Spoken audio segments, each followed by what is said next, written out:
Bunasara mayong gabi, magandang gabi sa ating lahat. Kadarating lang pala namin ng aking asawa at nangyana. Galing kami sa store, bumili kami kasi ng aking iba-barbecue ba. Tomorrow kasi magba-barbecue kami, kaya yan oh.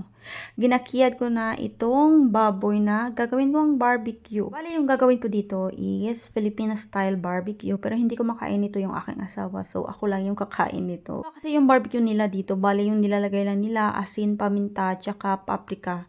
Yung sa akin, ito nga lalagyan ko siya ng asukal na brown para manamis-namis. Namis ko kasi yung barbecue na ginagawa ng aking nanay ba. So, naglagay rin ako dyan na naiwan ko na lemon. Tapos, halu-haluin lang natin or i-marinate Pagkatapos nito is ilagay ko na siya sa ref para naman bukas ko ilalagay sa my stick and I'm so excited para sa barbecue. Matagal-tagal na rin kasi na hindi ako nakain ng Filipino style barbecue. Gagawa rin pala ako ng trending na sunog na cheesecake. Hindi naman kasi komplikado yung paggawa nitong cheesecake at mangilan-ngilan lang yung mga ingredients niya. So ayan na binuksan ko na yung tatlong cheesecake na nabili ko nga sa store. Bali na sa 200 grams yung isa na yan at tatlo nga yung pinaghalo ko kasi gusto ko na madamihan ba. Tapos ihalo-halo lang natin yung tatlo using this mixer. Maglalagay rin pala ako dito ng konting asin. Alam niyo naman na tansya-tansya lang ginagawa ko.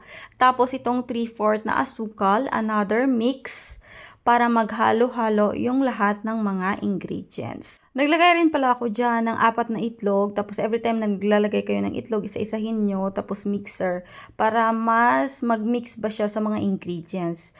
Then, naglagay din ako dito ng hard cream at 2 kutsara na harina. Huwag rin palang kalimutan na maglagay kayo ng vanilla. Hindi ko nga lang siya ng videoan pero naglagay ako diyan.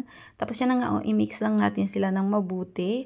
At ilalagay na natin siya dito sa aking baking pan. Bali malaki-laki itong aking baking pan. Mas maganda pala kapag medyo maliit yung baking pan ba para mas makapal yung pagkagawa ng cheesecake. Kaso nga lang wala ako. Habang sinasalang ko na doon yung aking cheesecake sa oven, so maglilinis muna ako dito ng mga kaganapan sa may lamesa kasi napakagulo at nagugas na rin ako ng plato. At yan na rin yung itsura ng aking cheesecake, diba? Pero bukas ko na kayo i-update kasi after nitong maluto, ilagay ko siya sa my frigidaire para masarap kainin bukas.